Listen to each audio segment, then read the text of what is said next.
저는 욥기에서 가장 좋아하는 구절이 그 35장의 초반에 나왔던 구절이었습니다. 그 구절은 제 신앙생활에 큰 토대가 됐고, 지난주에도 말씀드린 것처럼 내가 교만하지 말아야 되겠다, 내가 하나님한테 맡겨놓은 게 없다라는 생각을 갖게 했던 참 중요한 구절입니다.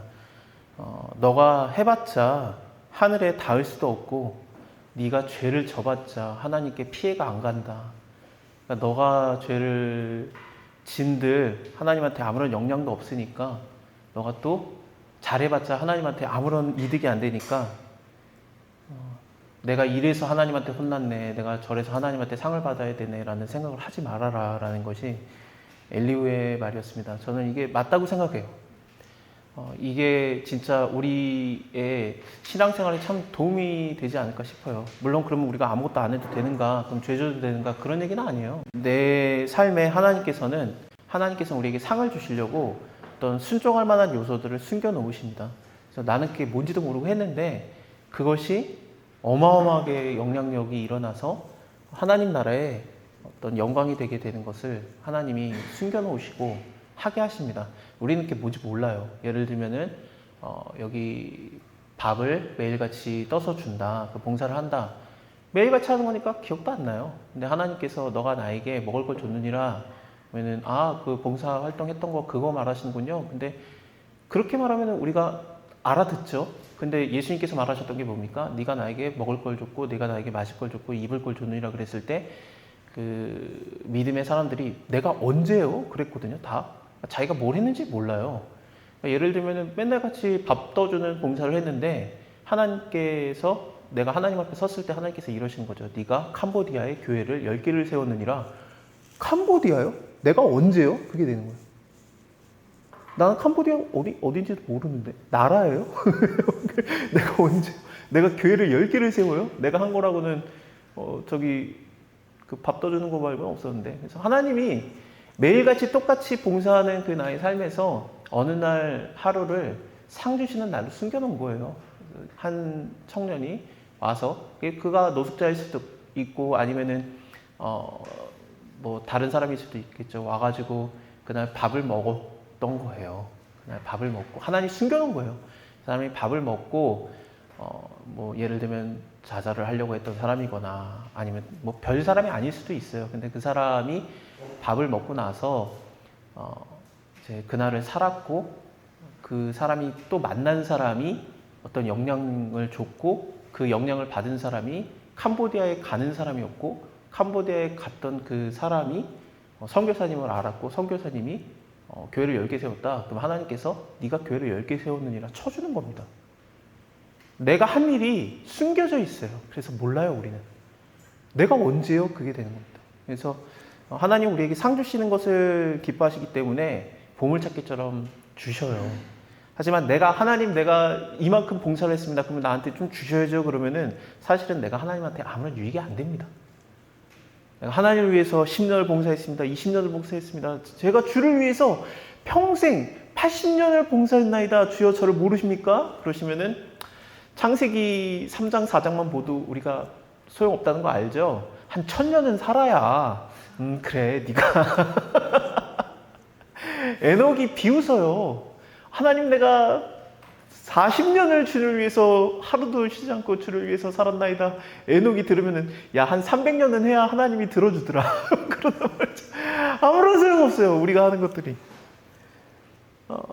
그렇다고 안 해도 된다는 얘기가 아닙니다. 하나님 진짜 숨겨놔요. 그래서 이제 뭐 히브리서를 보면은 믿음의 선조들이, 믿음의 조상들이 못 모르고 손님들을 대접을 했는데 그가 천사였다는 것을 기억하라, 이런 식으로 나오는 겁니다. 천사라는 게 하나님이라는 뜻입니다. 아브라함이 하나님을 섬겼던 거, 그거를 얘기를 하는 건데 몰랐어요. 아브라함이 어느 날 그 손님들이 하나님인 줄 알아봐가지고 한 게 아니라 늘 손님이 지나가면은 늘 나그네들을 대접을 했었는데 거기에서 하나님이 숨겨놓은 거예요, 상으로. 자기가 오신 거죠. 그래서 하나님을 섬기게 했고, 그 다음에 소돔과 고모라가 멸망당할 때 하나님과 대화가 오갈 수 있었던 은혜를 받았던 겁니다. 자, 그걸로 인해서 모압과 암몬 자손이라는 게 생겨나잖아요. 우리가 하나님께 받는 상은 참 큽니다. 하지만 내가 뭔가를 해서 하나님한테 상을 받는 거는 참 좋은데 인생에서 우리의 대부분의 삶은 그렇지가 않아요. 해를 받고 힘들어요. 그래서 학대가 많음으로 부르짖는다. 세력 있는 자의 팔에 눌림으로 도움을 부르짖으나라고 구절에서 나옵니다. 내가 하나님한테 특별하게 유익이 될 거 없고 하나님한테 해를 끼칠 거 없지만 우리가 이 땅에서 살 때는 어떠냐? 어쨌든 세력 있는 자의 팔에 눌려가지고 힘들어요. 그때 하나님께 노래하는 자가 누가 있느냐라고 엘리후는 물어보는 거죠. 하나님께 노래하는 자가 누구 있느냐? 밤에 노래하며 우리를 교육하게 하시기를, 땅의 짐승에게 하심보다 더하게 하시며 우리에게 지혜를 주시기를, 공중의 새에게 주심보다 더하게 한 이가 어디 있느냐라고 말한 자가 한 명도 없다라고 말합니다. 저는 이 구절에서 하나님이 인간을 참 다르게 지으셨다는 걸 한 번 더 보는 건데, 물론 인간에게 그 생명을 더하신 것, 그리고 하나님의 형상을 가진 것, 하나님의 형상을 가졌다는 거, 하나님의 내가 눈썹 하나는 하나님과 닮았겠거니 그게 아니에요. 하나님은 영이시기 때문에 육체가 없으세요. 하나님의 형상을 닮았다는 건 뭐냐면 신의 성품을 가졌다는 뜻입니다. 내가 신의 성품을 가졌다는 것, 그러니까 신이기 때문에, 하나님이시기 때문에, 하나님의 성품을 가졌기 때문에 우리가 다스리며 지키는 일을 맡았던 거예요. 그러니까 에덴에서 아담이 맡았던 일이죠.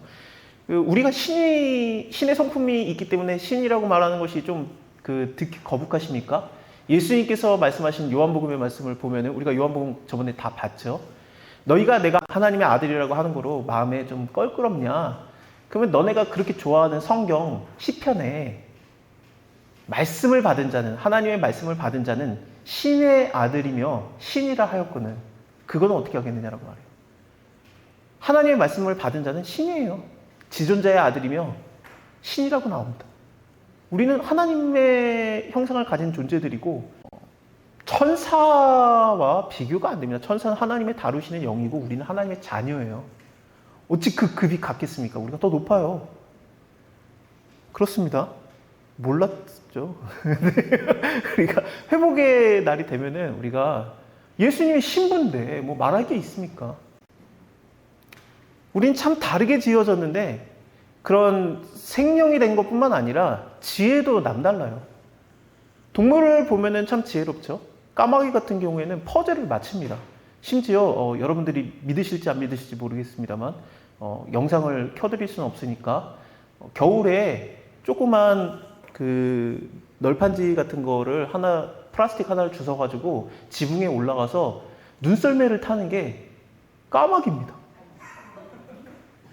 보여드리고 싶은데 실제로입니다. 실제로 까마귀는 보통 똑똑한 게 아니고 도구를 쓸 줄 아는 새입니다. 그러니까 먹을 게 있는데 그 물에 넣어놨는데 그것을 먹이를 띄워놓은 거죠. 근데 안 닿아요. 그러면 어떻게 하냐면은 물에다가 계속 돌을 넣어요. 그래서 이게 떠오르게 해서 먹는 게 까마귀가 그게 가능합니다. 까마귀가 똑똑해요. 돌고래요? 장난 아닙니다. 돼지요? 굉장합니다. 말을 못할 뿐이지. 왜 인간에게 하나님께서 지혜를 더 주셨는가라고 물어보는 자가 없다라고 엘리후는 얘기해요. 내가 하나님께 받은 지혜를 생각하면은, 내가 다른 동물보다 더 풍성한 지혜가 있다는 것을 생각하면은 하나님 나한테 이걸 왜 더 부어주셨을까라는 것을 고민하는 자가 없구나. 동물보다 우리가 훨씬 낫게 만들어졌어요. 하나님께서는 인간을 정말 다르게 창조하셨습니다. 심지어 죄로 박살이 나 있는 상황인데도 지금 현재 우리가 어떤 것보다도 뛰어난 지혜를 갖고 있습니다. 하나님께서 지혜를 줬다라는 것을 인정하는 거죠. 그 지혜로 내가 뭘 구하는가? 욥은 하나님 내가 더 맞은 것 같은데요 라고 화내는데 그 지혜를 쓰고 있었어요. 엘리후는 그거에 대해서 네가 덜 혼났구나. 시험을 끝까지 받기를 원하노라. 네가 아직 덜 혼났어 라고 얘기를 합니다. 하나님이 우리에게 징계를 주시는 이유에 대해서 엘리후는 한 가지로 얘기를 합니다. 하나님께서 우리가 교만하지 않기를 원하시기 때문에 우리에게 징계를 주신대요. 그 지혜를 가지라는 얘기예요. 엘리후가 하는 말은. 너가 왜 징계를 받느냐? 왜 힘들과 괴로움이 있느냐? 네가 지혜가 있으면은 좀 생각 좀 해봐라. 뭐가 잘못됐는지. 내가 하나님한테 뭘 잘못했는지 그것을 생각해서 내가 교만에 빠지고 있구나라는 걸 깨닫고 네가 거기서 벗어나고자 하는 게 옳은 거 아니냐라는 것이 엘리후의 생각입니다. 저도 마찬가지라고 생각해요. 인간이 당하는 괴로움과 징계, 고통은 병을 일단은 병도 뭐 우리의 죄에 대한 대가죠. 예수님께서 말씀하신 것처럼. 하지만 내가 병에 안 걸렸으면 내가 죄가 없는 게 아니라 다 병에 걸려 죽는 게 맞는데 원래 그게 맞아요. 요한복음에서 베데스다 연못에서 38년 된 병자에게 말한 것처럼 너의 병이 더 중하여지기 전에 더는 죄를 짓지 말라라고 예수님이 말한 것처럼 죄에 대한 대가가 병이에요. 근데 우리는 다 죄인이기 때문에 병에 걸리는 게 당연합니다. 근데 저 사람은 감기도 안 걸리고 나는 막 되게 심한 병에 걸렸다. 그럼 내가 더 죄인인가? 저 사람 보니까 저 사람이 나보다 더 죄인인데 사실 하나님 보시기에 그냥 도찐 개찐이에요. 근데 더 참아줬느냐 덜 참아줬느냐 차이지 다 참아주고 있는 거예요. 안 참아주면 벌써 죽었어요. 우리가. 더 참아줬으면은 그냥 그렇고 안 참아줬으면은 하나님 그래도 더 참아주시면 안 됩니까? 라고 긍휼을 구하면 되는 겁니다. 그래서 엘리후가 제일 처음에 말했던 것도 33장에서 말했던 것도 하나님께서는 우리가 너무나도 안 들으려고 하는데 귀를 열고 인치듯이 얘기하는 게 뭐냐? 우리가 교만에 빠지는 것을 원하지 않는다요. 그래서 가리키는 게 무엇이냐? 오직 한 가지, 네가 교만에 빠져서 죽는 걸 원하지 않는다.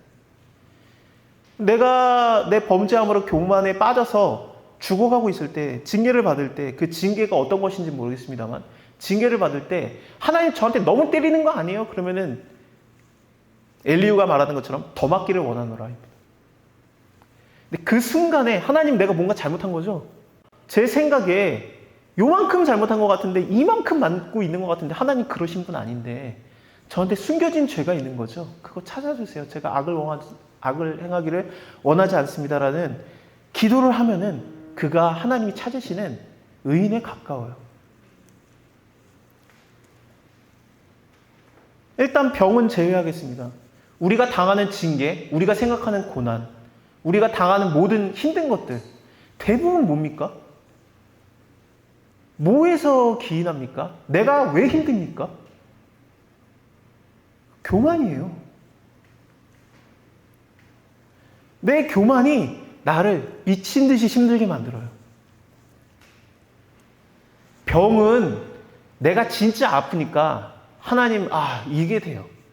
하지만 병을 제외한 다른 것들은 대부분 있으나 없으나 마찬가지인 것들이에요. 우리가 어머니의 몸에서 태어날 때 아무것도 가지지 않고 태어나가지고 죽을 때도 아무것도 가지지 않고 죽습니다.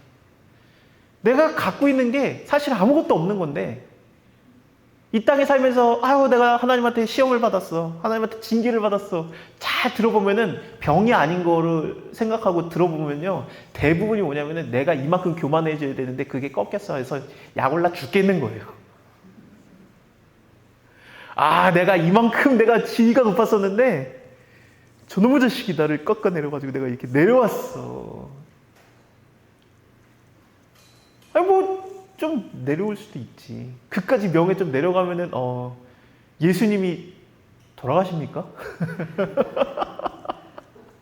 천국에 큰 일이 생깁니까? 그럴 수도 있지. 예수님은 옷까지 벗고 그냥 꼬꾸라 내린 것처럼 이렇게 내려가셨는데 예수님의 낮아지심을 생각하면은 그까짓 거 뭐. 물론 우리가 예수님은 아니죠. 예수님은 아니에요. 요만큼 잘못되면 힘들죠. 욥이 하는 말도 뭡니까? 욥이 계속 했던 얘기 중에 하나가 뭐냐면은 내가 너무 지혜로워가지고 성문에 앉아서 내가 지혜를 선포하던 자였다라고 얘기를 해요. 이게 자랑이었어요. 근데 이제 성문을 못 가겠다. 내가 이 꼴이 돼가지고. 그것이 아주 그냥 약 올라가지고 하나님 어디 계십니까? 나타나서 나랑 얘기 좀 하세요. 막 그래요.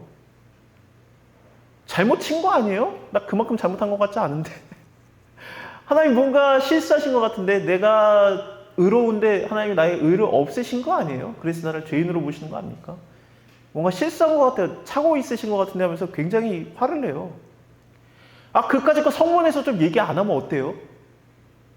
근데 우리는 그게 미칠 것 같은 거예요.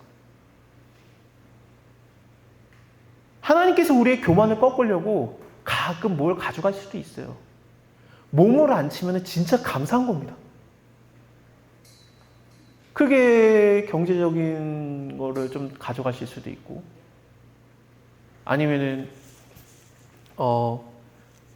사람과의 관계, 아니면 나의 지위, 아니면 명예, 좀 뭐 가져갈 수도 있어요. 그거 없어졌다고 대단히 문제 생기지 않습니다.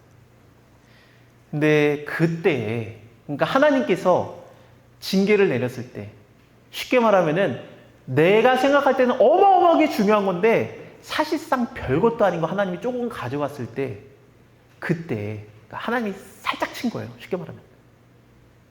그때 하나님께 내가 뭘 잘못한 거죠? 라고 물어보는 자가 있느냐. 별것도 아닌 거, 내 몸에 정확하게 타격이 없는 걸로 잠깐 치셨을 때 하나님한테, 하나님 저의 잘못한 게 뭐죠? 혹시 저의 죄 때문인가요? 그래서 하나님한테 물어보는 거예요. 하나님 저에게 가르쳐 주세요. 저의 숨겨진 죄를 드러내게 해주십시오. 그랬더니 어마어마하게 드러나요. 어마어마하게. 하나님이 가르쳐요. 제가 무슨 총살을 당했습니까? 내가 병에 걸렸나요? 아니에요. 하나님이 잠깐 저에게 징계를 준 거예요. 없어도 그만인 거. 그냥 잠깐 그거. 그거에 제가 하나님께 무릎을 꿇게 하실 거예요. 하나님한테 물어봤더니 하나님이 저의 깊은 죄를 깨닫게 하시고, 저를 깨우치시고 교만에 빠지지 않게 하시고, 저를 또 회개했더니 이 삶에서도 구원을 허락하신 겁니다. 엘리후가 기대하는 것은 이거예요. 욥아, 네가 지금 힘든 거 나아지길 원해. 하지만 이 징계를 네가 하나님의 교훈이라고 생각 안 하면은 이거 끝까지 받기를 원하노라. 덜 받았네. 아직까지 그러고 있어? 하나님을 거역하는 죄를 하고 있느냐? 하나님을 배반하는 죄를 하고 있느냐? 네 말에 하나님을 말하는 게 거역하는 말이 많구나. 네가 손뼉을 치면서 폐역을 하고 있구나. 거역하는 죄입니다. 폐역이라는 게.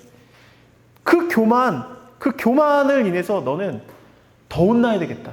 하나님이 너를 깨우치시고 일깨우실 것이라는 게 36장 10절을 보면은 그들의 귀를 열어 교훈을 듣게 하시며 명하에서 죄악에서 돌아오게 하시나니 만일 그들이 청종하여서 섬기면은 형통의 날을 보내며. 그러면 하나님이 더 혼낼 필요가 없어요. 교만이 끝났는데 왜 더 혼냅니까? 교만을 꺾으려고 징계를 잠깐 준 거예요. 그러면은 교만하지 않으면 왜 더 혼냅니까? 그러면 형통의 날을 보내시면 즐거이 해를 지낼 것이다. 그들이 청종치 아니하면은 칼에 망하며 지식이 없어서 죽을 것이다. 하지만 우리는 지식이 있어요. 동물보다 많은 지식이 있습니다. 앞으로 하나님께서 타조 얘기를 한번 하실 건데, 욥이 내게 있는 사람들, 내 친구들은 다 떠나가고 내 친구는 이제 타조뿐이라는 말을 합니다.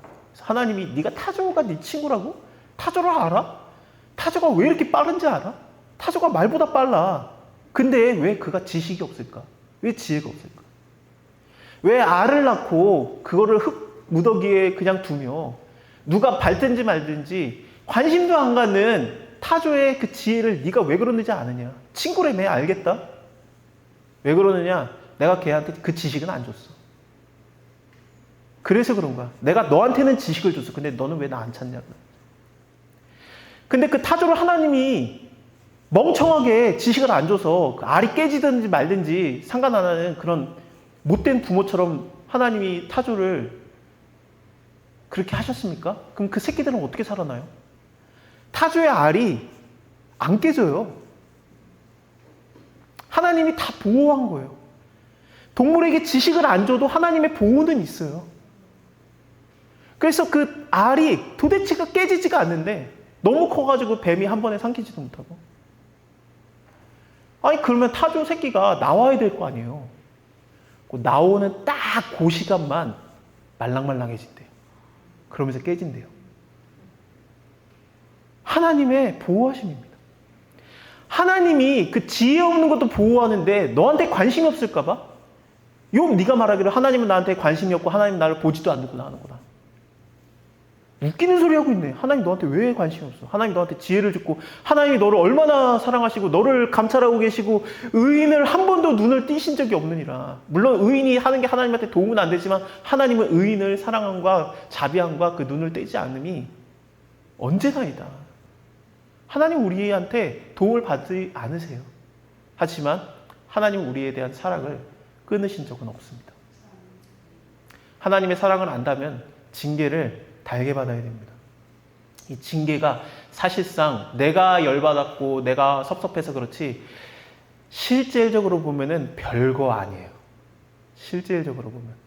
하지만 내가 그것에 굉장히 큰 가치를 두기 시작했고 고기에 뺏어가지니까 아주 약올라 죽는 겁니다. 그때 하나님 이것까지 뺏어가면 어떻게 합니까? 하고 말로 하나님한테 거역하지 말고 나에게 뺏어가신 하나님, 저에게 제 숨겨진 죄를 가리키소서.